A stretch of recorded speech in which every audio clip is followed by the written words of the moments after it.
Well, we're back on 2nd Street this morning. It's about 10:30, and it's another beautiful day. And we're out in front of the house. And what we're going to do now, we were here last night, of course, we're going to take a look at Andrew Borden's last walk, as he would have come out the side steps and headed down 2nd Street. We believe he probably went to the barber, the post office, a couple of different banks. These videos are to show you where things would have been, and not to weigh in or the guilt or innocence of Lizzie, but more to show people who cannot come to Fall River what the distances would be like and where things were located. This would have been Mrs. Burt, Mrs. Churchill, you'll remember, Mr. Sawyer's house. And this would have been all residential homes. Hall's livery stable. We're headed up toward the corner of Borden where we were last night. The one thing I'd want to tell you is in 1892, 2nd Street did not curve and go into Borden the way it is today. 2nd Street was straight, and we're going to go down, going to cross over. There's St. Mary's, and actually retrace Andrew Borden's footsteps. And picture this curve didn't exist. We're going straight now. And 2nd Street is going to pick up on the other side of Borden Street. And it would have come out at the end where Old City Hall was. And you're going to see in a moment a couple of pillars that are actually from Old City Hall. Okay, this is a view down Old 2nd Street. This would have been Andrew's view. And now we're Government Center, which I think is the only city hall built over an interstate highway in the country. Is that big granite, well, kind of gray building, modern. I think that area was called Market Square or Marketplace or something at one time. And now 2nd Street, I think, comes out. You'll see the pillars in the distance. They must have been in good shape doing all this walking. Andrew, I guess they had to walk everywhere pretty much. And he also stopped at the post office, you'll remember, and went into 3 different banks. Last week's video I did North Main Street and showed you the banks. You're going to see coming up on the left, big brick facade is the Academy building by Hartwell and Swayze of Boston, who also built the Central Congregational Church. We'll pause just a moment because these wonderful column carvings are things you just don't see anymore. Nancy O'Neill did play at the Academy. They had a Victorian theater inside.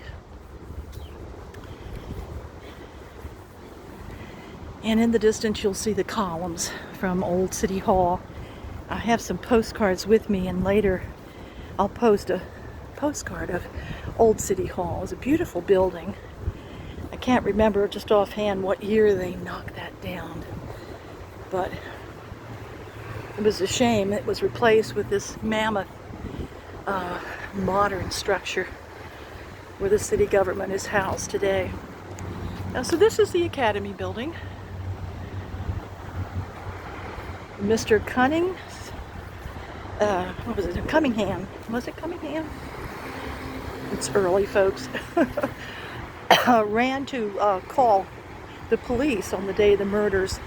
He would have come down this way to, this is the general area where Gorman's paint and paper store, where he put the call in. that something was amiss at 2nd Street. So this is the front facade of the Academy building, and directly in front of me is South Main Street. You would have had the City Hall here, and we'll go all the way down to the corner. That would have been the area where the granite block was located, right around where the flags are. This is now Sullivan Drive through here. Interstate 195 is just below us. It actually runs all the way underneath City Hall. We're not going to cross over, but you'll see Union Savings Bank, and that was not the same building, but the general location of the two banks where Andrew went in before he walked up across Bedford into North Main Street and went into the final bank and turned to come home, and about where the flags are, where the granite block would have been located, he bumped into Jonathan Clegg. And then he proceeded on down South Main. I hope we have enough time to get it all in.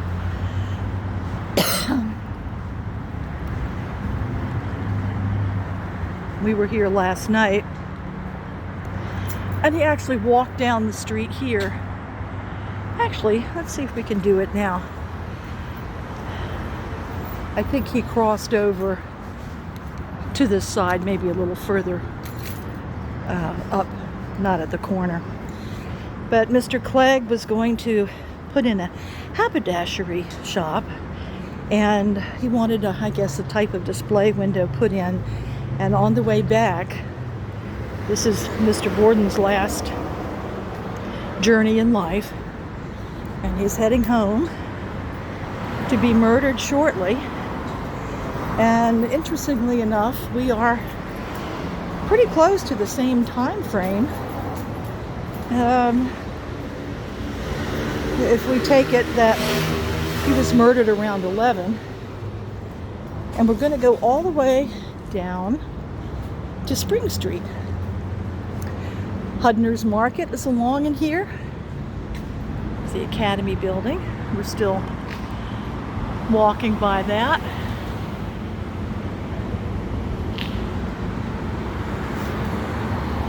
And this is the big shopping area.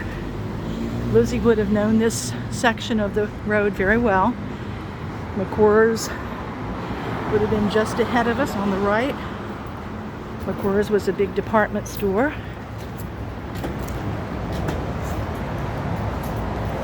I hope we have enough time to get all the way to Spring Street. I kind of think we won't, but we did see it last night. It's another block up.